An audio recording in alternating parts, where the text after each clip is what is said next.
пахтакорӣ соҳаи асосӣ дар самти кишоварзии ноҳияи кушониён маҳсуб меёбад. Аз калонтарин ноҳияҳои пахтакор аст ки шояд дар миқёси ҷумҳурӣ истеҳсоли пахтаро то 30 000 тонна мерасонад.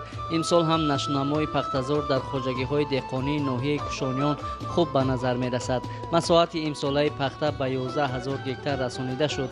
айни замон кишоварзон ба додани ғизои зироат машғуланд ва таъмини саривақтии обу нуриҳои минералиро омили баланд шудани ҳосилнокӣ арзёбӣ мекунанд. با متخصصانی که همکاری داریم ما در این میدان‌هایی که آفت‌های طبیعی زده بود حاضر غذای دوم را با مقدار 400 کیلوگرم داده ایستادیم. نشو و نماش در عین حال بسیار خوب است. در جماعت شهرک باختریان، مهنت‌آباد، نوبهار، ثروت استقلال و زرگری ناحیه کشانیان همین گونه پخته خوب پرورش شده است. در خواجگی تخمی پروری حاصلات گل و شانه‌بندی نهال‌ها خوب به مشاهده رسید. این گونه سبزش قطارها امید کشاورزان را در بلند گردیدن اقتدار استحصالی استوار می‌گرداند. خواجگی تخمی پروری حاصلات امسال در میدان 273 هکتار پخته نوعی خطران 2014 کش کرده است. در این میدان ما الکی غذای اول را با تمام 250 کیلوگرم کربامید و 50 کیلوگرم فسفر قریب بود کردیم. غذای دوم الکی 70 گیتار رفته است. اینم با 250 کیلوگرم کربامید و 50 کیلوگرم فسفر. دوره دوم در میدان 120 گیتار با مخالی کرم شانه مبارزه برده شدیم. زرخیمیک‌های سوپر تاپ نقص فایده کرده این کرما گرفته شده است. این سال نیت داریم به پخته این سال نگاه کرده با دیل پر گفته میتونیم که 35 سنتری پخته حاصل میگندوریم. بهار امساله بارشات ژاله و آبخیزی در بعضی قطعه‌ها قریب که نهال‌ها را نابود کرد. با توصیه متخصصان در چنین زمین‌های دچار ژاله زده کارکردی به مراتب و غذای دوکرات‌ها را به انجام رسانیدند. زحمت‌ها نتیجه آور شد. طوری می‌بینید نهال‌ها از نو نمو کرده الکی امید است که از این میدان‌ها حاصلی فراوان به دست بیارند. در برابر پختکاری سمت باغداری و چاروداری هم در ناحیه کشانیان تحکیم می‌یابد. صادرات میوه زردآلو از حساب خواجگی‌های باغپروری ناحیه کشانیان زیاد کرده شد. طوری مسئولین جماعت دهات مهنت‌آباد و نوبهار ناحیه کشانیان در صحبت اظهار داشتند تنها از حساب آلو و زردآلو بیش از 500 تن به کشورهای دور صادرات کردند. در خواجگی دهقانی بخت باشد میوه‌ها را هم تر و تازه و هم به طور خشک صادرات کردند. هر سال از این خواجگی تا 100 تن میوه خشک به بازارهای فدراسیون روسیه صادرات می شود.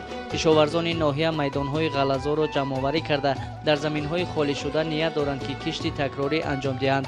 از حساب بیده نیز برای دوره زمستان چاروا خوراک درشت ذخیره می‌کنند. اهل زحمت نیت دارند که در این زمین‌ها کشتی تکراری جواری مکه انجام دهند. گروه‌های کاری از مقامات اجرایی حکومت دولتی ولایت ختلان در جمع آمد راجع به مسائل جمع‌آوری همه نمود حاصل، برآمدن ماندن کشتی تکراری، افزون نمودن صادرات محصولات و در مجموع بهتر نمودن سطح زندگی سهامداران اظهار اندیشه کرده شد.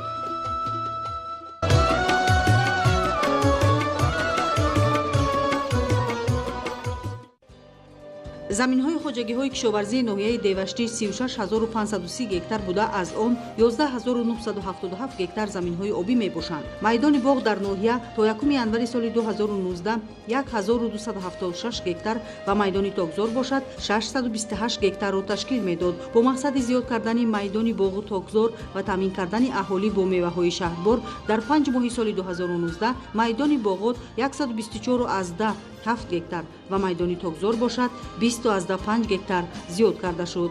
در عمومیت گوییم میدان باغات به 2100 گکتار رسید و میدان تاک باشد به 648 گکتار رسید. سالی روان جهت افزون نمودن استحصال محصولات رقابت‌پذیر و حاصلناکی بلند با استفاده عاقلانه زمین و تخمی‌های اعلی‌صفت در خواجگی‌های کشاورزی ناحیه در میدان 7925 گکتار غله‌دانگی‌های تیرماهی و در میدان 20415 گکتار غله‌دانگی‌های بهاری کشت کرده شد. با نظرداشت اگرادی بودن ناحیه دیوشتی و مساعده اقلیم میدان کشتی کارتوشکا در همه شکل‌های خواجگی‌داری افزون گردانیده شده به صفت کارتوشکای تخمی نیز دقت داده می‌شود. اساساً که از ناحیه ما منطقه کوهی است بسیارتر کارتوشکی تخمی و تمام شهر و ناحیه کارتوشکی تخمی دسترس کرده می‌شود. در منطقه‌ای که منطقه کوهی است که کشتی کارتوشکا رو تا همین 15 16 ماه ایون می‌گذارند، چقدر که اگر دیرتر کشت شود تخم کارتوشک خوبتر و بیشتر می‌ایستد. хоҷагидорони ноҳия мақсад доранд ки ҷиҳати афзун намудани майдони боғу тогзор аз ҳисоби талутебаҳо истеҳсоли маҳсулоти кишоварзӣ, ғалладонагиҳо, картошка, сабзавоту полезӣ, мева ва баландшавии ҳосилнокӣ заминҳои корамро дуруст истифода бурда барои бо маҳсулоти хушсифати кишоварзӣ саҳми худро гузоранд.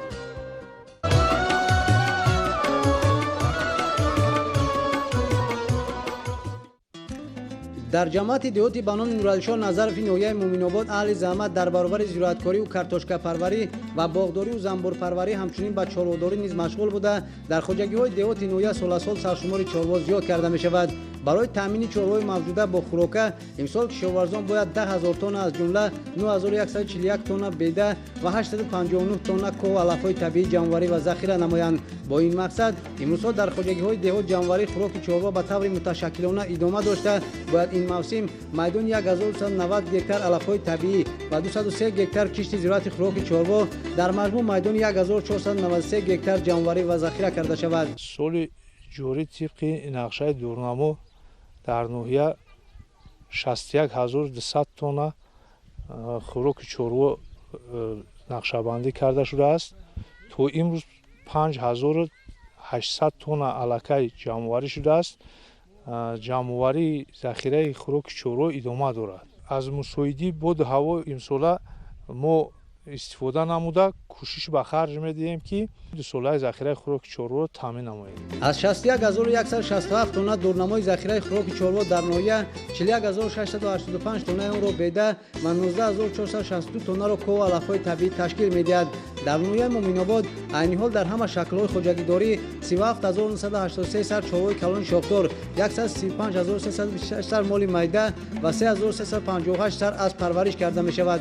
барои захираи ба қадри кофии хӯроки чорво имрӯзҳо дар ҳама хоҷагиҳои деҳқонии ноҳия маъракаи ҷамъоварии хӯроки чорво идома дорад.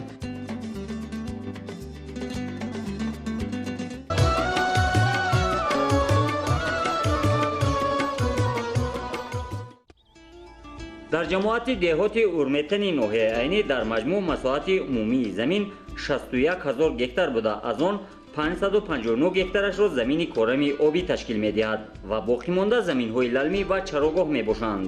ба боғдорию ва кишоварзӣ машғуланд.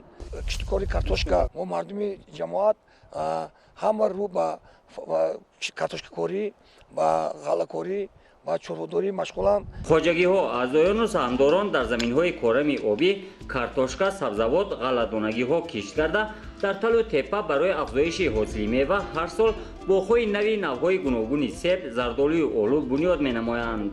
масалан саҳмдорони хоҷагии деҳқонии файзбор давоми солҳои 2010-2019 дар мавзеи доманакӯҳи сиёвардан 10 гектар боғҳои нави мевадиҳанда бунёд намуданд ки ҳосили боғҳои нав барои афзоиши ҳосил мусоидат намуд.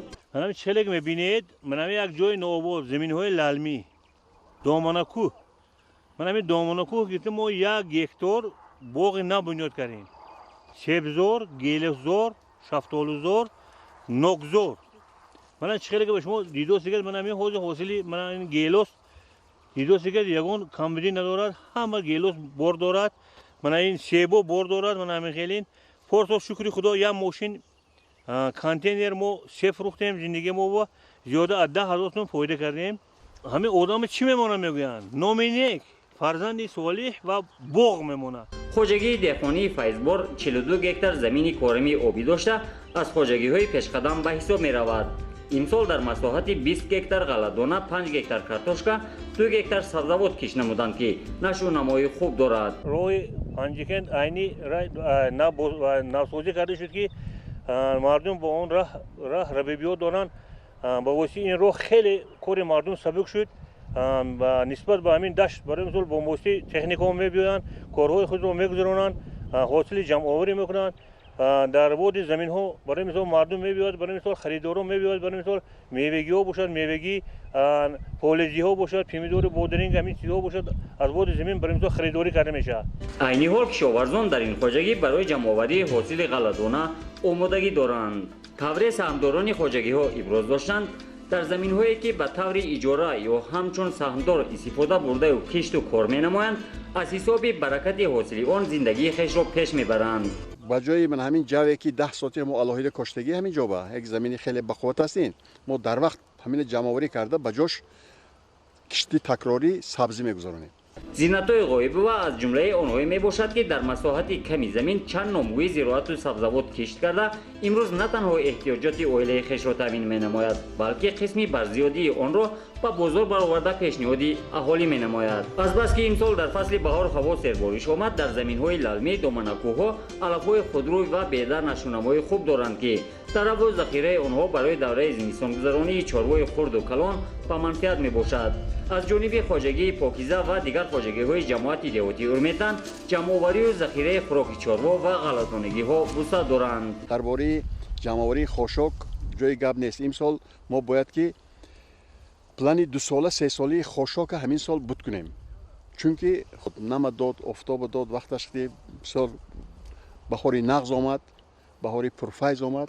дар шароити камзамини минтақаи кӯҳистон истифодаи пурсамари заминҳои мавҷуда, гирифтани ҳосили баланд аз киштзор ва боғот аз роҳу василаҳои таъмини аҳолии деҳот бо сабзавоту меваҷот мебошад.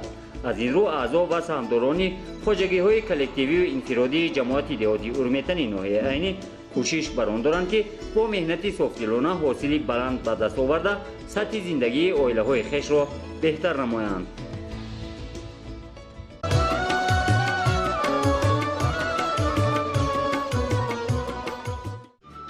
киштзори ноҳияи зафаробод ки аз навоҳии азими пахтакори вилоят маҳсуб меёбад, комилан ба тариқи сунъӣ, яъне тавассути пойгоҳҳои обкашӣ шодоб мегардад. мусаллам аст ки дар чунин ҳол ба даст овардани ҳосили дилхоҳ ва рушди соҳаи хоҷагии деҳот ба фаъолияти муназзами шабакаву пойгоҳҳои обкашӣ тавъамандӣ дорад ва аз ҳамин нуқтаи назар мақомоти иҷроии ҳокимияти давлатии вилоят ва ноҳия ба масоили таъмиру таҷдид ва таъмини фаъолияти мунтазами идораи обтаъминкунии ноҳия таваҷҷӯҳи ҳарчи бештар зоҳир менамоянд. ёдовар мешавем ки шабакаву пойгоҳҳои обкашии ноҳия ҳанӯз солҳои 50-уми асри гузашта бунёд гардидаву то ба имрӯз киштзори навоҳии зафарободу деваштичу истаравшанро бо оби полезӣ таъмин менамояд. чун кӯҳнаву фарсудагии муҳаррикҳову тажҳизоти дигари обтаъминкунӣ дар ноҳия аз мушкилоти рақами аввал ҳисобида мешавад, дастандаркорон бо истифода аз ҳамаи сарчашмаҳо шабакаҳои обкаширо таъмиру таҷдид намуда саривақт мавриди истифодаи кишоварзон қарор медиҳанд.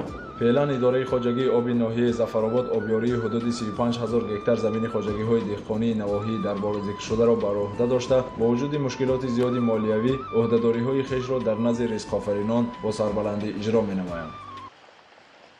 имсол назар аз дигар солҳо оби полезӣ беҳтар аст. таъмири насосҳо бошад, дар зимистон барвақт таъмир карда бароядан барои хоҷагиҳо аз оби полезӣ таъмин кардан. дар ҳар як канали тм 2 бошад, ҳама вақт об ҳаст. мана то ҷамоати равшана мо ягон аз об монегӣ надоранд хоҷагиҳо. мо имсол то гандумое тоистем ки аз об таъмин кунем, ҳосили ғалладона нағз дар ноҳия 35 сентинери буромусад. тибқи як омори мӯътамад, пардохти ғайриқаноатбахши музди истифодаи об аз ҷониби хоҷагиҳои деҳқонӣ мушкилоти асосии ходимони идораи об маҳсуб ёфта, айни ҳол қарзи муштариёни идора бештар аз 15 миллион сомониро дар бар мегирад ва ин ҳам дар ҳолест ки шабакаву пойгоҳҳои обрасон аз ҳисоби манбаъҳои дохилӣ ба 1 миллион 300 000 сомонӣ кӯмаки ирсолкардаи мақомоти иҷроии ҳокимияти давлатии вилоят ба субут расидааст.